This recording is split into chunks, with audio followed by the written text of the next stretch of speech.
Independence Day 2025 will go down as one of the worst flooding disasters in American history. People traveling from around Texas and the region to vacation and celebrate America's independence on the Guadalupe River would wake up to tragedy. More than 100 people would lose their life and many more remain missing.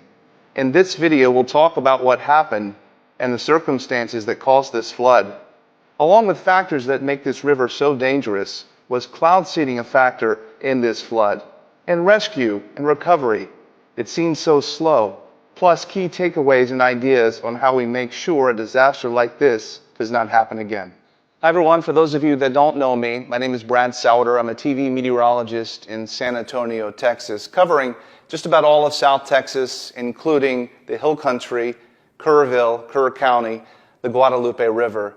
I was working all of, what was just a week ago, last week, covering the storms, the rain, forecasting the event, knowing a flood was possible and flood watches that would be issued, flood warnings that then came, and then the flood emergency. So what happened? Why were people caught off guard? Well, first of all, this was a huge flood. Obviously, you've seen the video, the pictures, the scary scenes. 5 to 12 inches of rain fell in the headwaters of the Guadalupe River, right where it's most critical, most crucial for flooding. It was a record flood, one that now we know surpassed the 1932 record flood event. People call it a 1 in a 100-year flood. What does that mean? Well, it basically means you have a 1% chance in any given year to have a flood of that magnitude. July 3rd into July 4th, people came from all over the region. They weren't thinking about floods. They weren't thinking about anything but getting away from their job, the noise, the bills, turning their phone off, unplug. Why do you go camping? Why do you leave the city? You're wanting something different. You're wanting something that's less noisy. So they went out to the river and they may have turned their phone off, or even if they were able to get warnings, they wouldn't have received them because cell phone service is terrible there. This flood happened at the perfect time for a perfect disaster. It came on a night where more people were on the river than they would have ever been on any other night in the calendar year. It's very different in the Hill Country. You have something called the Balcones Escarpment.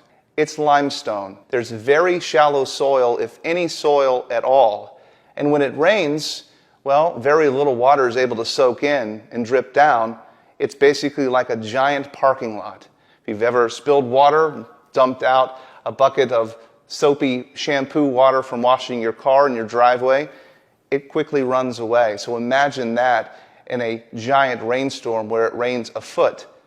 The rivers are going to swell. There's only one way out of there for all of the water to go. If it doesn't drip down into the ground, it goes into the Guadalupe River. Another reason why the river is so dangerous is something called low head dams. These are old dams to pond up the river to make a recreation destination, maybe where a camp is. Water may trickle over top of the dam or have a couple pipes that it runs through, but typically it doesn't go over, not until a flood. And you've seen those large waves, those large what are called hydraulic jumps. In a video like this, one of those locations in Kerrville, you can see the water pouring over top of this dam and there's no way out. Look at all the debris that's in there being churned.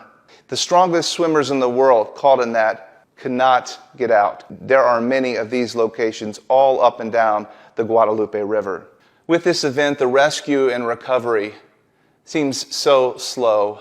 So many missing, the numbers barely ticking up. The wanting to reunite people with their loved ones, even regardless of the outcome. And I think so many people know now hope is fading for the outcome that they want. There are hundreds of certified rescue crews up and down the Guadalupe River with all of the latest and greatest equipment and technologies searching for what remains. It's not easy. With so many missing, you have to ask yourself, why aren't they finding these people? Well, you have to remember the river hasn't flooded like this in almost 100 years.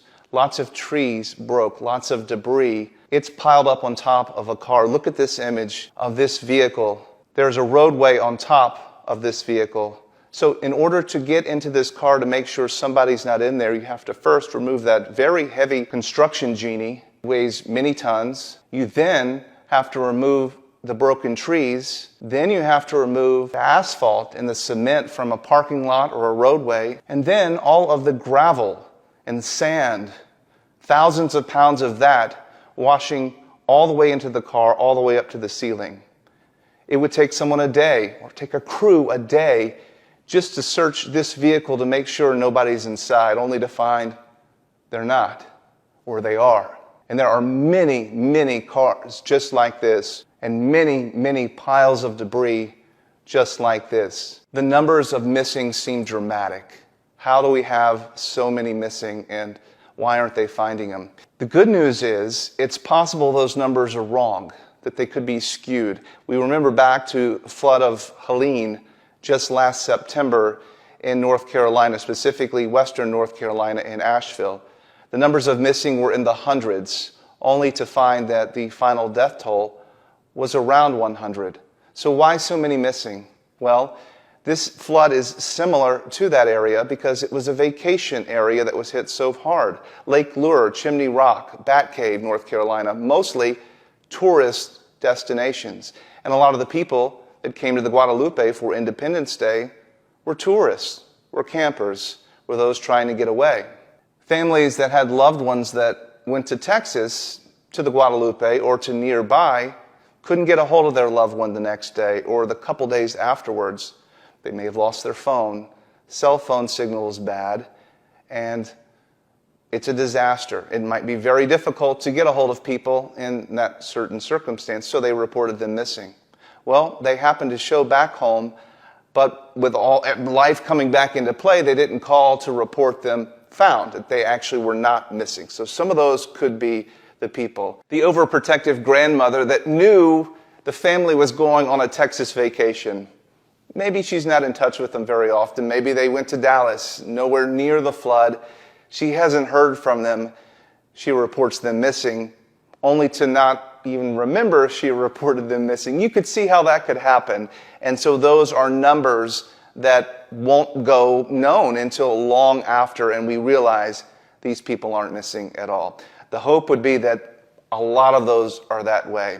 There's actually a company in a community I used to live in, or a town I used to live in Colorado, named Grand Junction, Colorado. In fact, here's an image of a weird-looking boat that they make. They call it the Creature Craft. But that is designed to be able to go into these hydraulic jumps and to pull people out. It can roll, it can flip, it can bounce, you can put a motor on it, and still it's the only boat I've ever seen that can rescue people. So there is technology for this, but not everybody has a custom boat that looks like this. And of course, in the middle of the night, they're not getting into boats. People are looking for many other explanations to this. Why did this river rise so fast? Maybe there was something else at play. A lot of folks are learning about cloud seeding. It's real. Cloud seeding is something that happens, but not like this. Let me explain. Cloud seeding company will fly drones or aircraft, helicopters, or even place devices on top of high mountains and spray silver iodide, fine particles of silver iodide, into a cloud that is already there. The idea is that the moisture in the cloud will cling to these silver iodide particles and make condensation nuclei, as it's called, raindrops or snowflakes or ice crystals, a way to take the moisture that's there to get it to cling to something and to fall, to enhance precipitation. Now, there are cloud seeding companies in the state of Texas, but they were not operating on July 4th. In fact, they report it was many days back in June, early June, that they were operating last. And silver iodide from this does not stick around in the cloud that long. Hours, maybe at most a day, but certainly not days or weeks to influence the flooding disaster in this. Plus, you have to remember as well, this was a holiday weekend. People are on holiday. They're not actively cloud seeding. They're already off themselves. So various reasons why cloud seeding was not a factor. And it wouldn't even be known if it was. There's plenty of research that suggests that we don't even really know how effective cloud seeding is. We know it's some effective, but to the extent of just how much, That's hard to know because how much rain would fall if you didn't put silver iodide in the cloud? How much snow would fall if you hadn't seeded that cloud? That's hard to know. It makes sense scientifically that that would happen, but it's certainly unknown whether or not it actually works as well as people would like.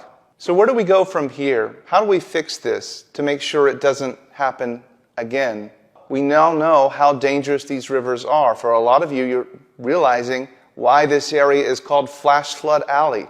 There's nowhere else like it in the United States. You might find streams and rivers like this in Utah or Arizona, maybe up into South Dakota in the Badlands. But the access to moisture, the Gulf of Mexico, is much closer to this region, so it's much more susceptible to these high precipitation events. Lots of research being done on super high precipitation events out of Norman, Oklahoma, the National Weather Service, the National Severe Storms Laboratory there, doing a lot of research and finding out how can we better forecast events like this. So that's one element. Of course, obviously, having a better forecast and knowing exactly where the events are going to be. But I would argue this event was pretty well forecast, but didn't get to people's hands, into their minds to know that this is a real risk.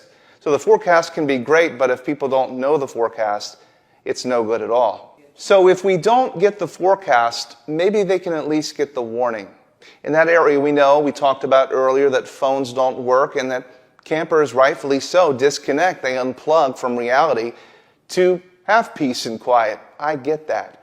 Some have discussed an early warning system, a flood warning siren on the river.